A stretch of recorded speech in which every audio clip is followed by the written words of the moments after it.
दशमंत समस्त आउटसोर्सिंग कर्मचारी मान गोटे बड़ खबरटी आउटसोर्सिंग महासंघर श्री सभापति अच्छा संजय कुमार पट्टनायक सी कहते जदि दीपावली पूर्व सरकार आउटसोर्सिंग कर्मचारी मान दाबी पूरण न करती दाबी पूरण को लेकिन कौन घोषणा न करती सरकार देखा आंदोलन किपर हुए तेज एथर जमापड़ी सरकार जदि दीपावली भितर समस्त आउटसोर्सिंग कर्मचारी मान गोटे बड़ घोषणा न करती समस्त आउटसोर्सिंग कर्मचारी मान कौन सुविधा न आती स्थायी निजुक्ति सह दरमा वृद्धि निमंते कौन प्रस्ताव न आनती आउटसोर्सिंग संघ पक्षर जोरदार आंदोलन होगा जाऊँगी एथरक आंदोलन बहुत जोरदार होगा जाऊँगी कारण जी सभापति अच्छा संजय कुमार पट्टनायक सी कहते आंदोलन बहुत जोरदार भाव में हम तापर केन्दुपत्र तोलाड़ी मानकर केतक दाबी उपरे पीसीएफ उमा नंदुरी सकारात्मक मंतव्य देइथबा बेले ऋतुकालीन कर्मचारी मानक मासिक मजूरी और कन्या विवाह आर्थिक सहायता निमंते निर्दिष्ट भाव में मंतव्य देई नथिले। बैठक में पीसीएफ अनेक दाबी संपर्क में स्पष्ट उत्तर न दे सरकार विचार उपरे न्यस्त करथिले। संघ बारंबार मुख्यमंत्री उपमुख्यमंत्री विभागीय मंत्री को जणाइबा सत्वे सरकार दाबी पूरण करिनांती।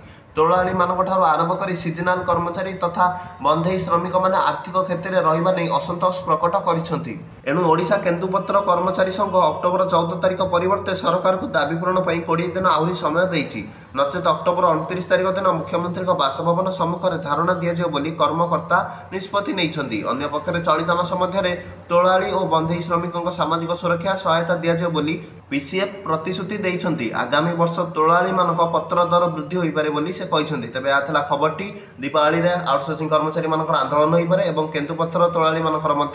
केन्दुपत्र दाम बढ़ी पारे। यह खबरटी वीडियो को लाइक और चैनल को सब्सक्राइब कर दिंतु।